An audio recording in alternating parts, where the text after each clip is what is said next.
علمی لاگ کے تمام ناظرین کو میرا سلام۔ ناظرین، ہر ٹرینڈ کا ایک وقت ہوتا ہے اور اس وقت کے بعد وہ ختم ہو جاتا ہے۔ ہم روز کسی نہ کسی طرح سے ٹیکنالوجی کو ضائع کر رہے ہیں اور ساتھ ہی ساتھ ترقی بھی کر رہے ہیں۔ ہم ہر سال یا 2-3 سال کے بعد موبائل چینج کر کے نیا موبائل لیتے ہیں اور ہر 2-4 سال کے بعد لیپ ٹاپ چینج کرتے ہیں، اس لیے کہ دنیا بہت تیزی سے ترقی کر رہی ہے اور ہم دنیا کے ساتھ اپ ٹو ڈیٹ رہنا چاہتے ہیں۔ یہی حساب بہت ساری بڑی چیزوں کے ساتھ بھی ہوا، جیسے کہ بڑے بڑے جہاز اور بڑی بڑی مشینریز جن کو کروڑوں روپے لگا کر بنایا گیا تھا اور کئی سائنسدانوں نے اپنا دماغ کھپا کر ان کو ایجاد کیا تھا اور پھر مینوفیکچر کیا، لیکن جیسے ہی ان سے کچھ ایڈوانس چیزیں ایجاد ہوئیں تو انسان نے پرانی چیزوں کو ضائع کر دیا۔ آج کے ویڈیو میں ہم آپ کو 5 ایسی ٹیکنالوجیز کے بارے میں بتائیں گے جو اب اس دنیا سے ختم ہو چکی ہیں، سو ویڈیو کو اینڈ تک ضرور دیکھیں اور اگر ابھی تک ویڈیو کو لائک نہیں کیا تو ویڈیو کو لائک کر دیں اور چینل کو سبسکرائب کر دیں۔ Number 1، beggar 258۔ بیگر 258 کا دوسرا نام بلو وانڈر تھا۔ یہ مشین پہلی مرتبہ جرمنی کی لا چیمر کمپنی نے ایجاد کی تھی۔ دراصل یہ اتنی بڑی مشین چھوٹی چھوٹی کئی مشینوں کا مجموعہ تھی جو کہ کانے کھودنے اور زمین میں گہرے کھڈے کھودنے کے لیے استعمال ہوتی تھی۔ زیادہ تر اس کا استعمال کوئلے کی کان کھودنے کے لیے ہوتا تھا۔ یہ مشین اپنے آپ میں ہی ایک کمپنی تھی جو کہ ایک اسٹیڈیم کے برابر جگہ گھیرتی تھی۔ اس کے اوپر کھدائی کرنے کے لیے 10 بلیڈز لگے تھے۔ اس کا سسٹم کرین کی طرح نہیں تھا کہ ہر بار تھوڑی تھوڑی مٹی نکال کر کھڈا بنایا جائے۔ یہ ایک وقت میں 15 میٹر گہرا کھڈا کھود سکتی تھی اور بار بار اسے مٹی پھینکنی نہیں پڑتی تھی۔ اس کے اندر بہت بڑے بڑے بکٹس بنے ہوئے تھے اور یہ ساری مٹی اس میں جمع کر لیتی تھی۔ 171 میٹر لمبی، 50 میٹر اونچی اور 3850 ٹن وزنی یہ مشین 6 میٹر فی منٹ کی سپیڈ سے چل بھی سکتی تھی، لیکن وقت کے ساتھ ساتھ جب ٹیکنالوجی اپ گریڈ ہو گئی تو 2002 میں جرمنی نے ہمیشہ کے لیے اس کا خاتمہ کر دیا اور اسے ایک دھماکے کے ساتھ اڑا دیا گیا۔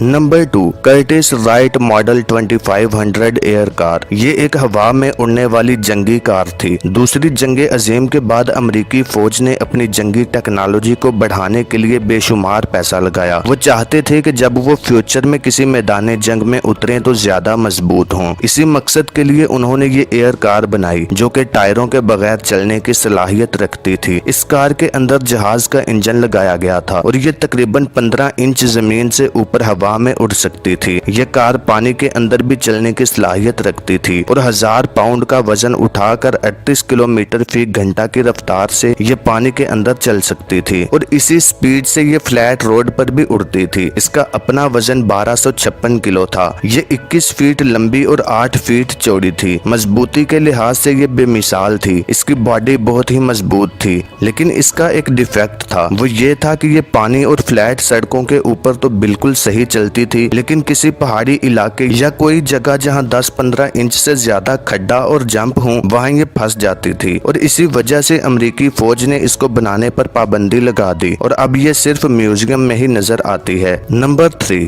ڈارپا ڈسک روٹر ہیلی کاپٹر۔ ڈسک روٹر ہیلی کاپٹر ڈارپا کا ایک پروجیکٹ تھا۔ ڈارپا امریکہ کے محکمہ دفاع کی ایک ایجنسی ہے جو کہ فوج کے لیے استعمال ہونے والی ٹیکنالوجیز کی ایڈوانسمنٹ کے لیے کام کرتی ہے۔ اس ایجنسی کا مقصد ڈسک روٹر ہیلی کاپٹر کے نام سے ایک ایسا جہاز تیار کرنا تھا جو ہیلی کاپٹر کی طرح بھی کام کرے اور ہوائی جہاز کی طرح بھی، یعنی ہوائی جہاز کسی سپیڈ سے یہ اڑ سکے اور ہیلی کاپٹر کی طرح ایک جگہ پر رک کر کسی پر حملہ بھی کر سکے۔ اگر آپ کو ہیلی کاپٹر اور ہوائی جہاز میں فرق نہیں پتا تو آپ کو بتا دیں کہ ہوائی جہاز یعنی کہ ایروپلین ایک جگہ پر کھڑا ہو کر نہیں اڑ سکتا، وہ سیکنڈز میں ایک جگہ سے دوسری جگہ پہنچ جاتا ہے۔ اس کے برعکس ہیلی کاپٹر کی سپیڈ جہاز کے مقابلے میں بہت کم ہوتی ہے، لیکن وہ ایک ہی جگہ پر کھڑا ہو کر اڑ سکتا ہے۔ یہی وجہ ہے کہ کسی علاقے میں جب سیلاب وغیرہ آتا ہے تو وہاں کے لوگوں کو ریسکیو کرنے کے لیے ہیلی کاپٹرز بھیجے جاتے ہیں۔ ڈسک روٹر ہیلی کاپٹر 2011 میں تیار کر لیا گیا تھا اور اس کے بعد اس کا ٹیسٹ بھی کیا گیا، لیکن ٹیسٹ میں یہ ہیلی کاپٹر فیل ہو گیا اور ابھی تک ڈارپا ایجنسی کی طرف سے کوئی سٹیٹمنٹ نہیں آیا۔ یوں لگتا ہے کہ وہ اپنے پروجیکٹ کو پورا کرنے میں ناکام ہو چکے ہیں۔ اس پروجیکٹ پر اربوں روپے خرچ کیے گئے تھے۔ Number 4، marginal vehicles. دنیا کی تمام بڑی بڑی کمپنیز جو کہ کاریں بناتی ہیں سب نے فیوچر کو مد نظر رکھتے ہوئے ایک ایسا ڈیزائن اور کار تیار کرنے کا فیصلہ کیا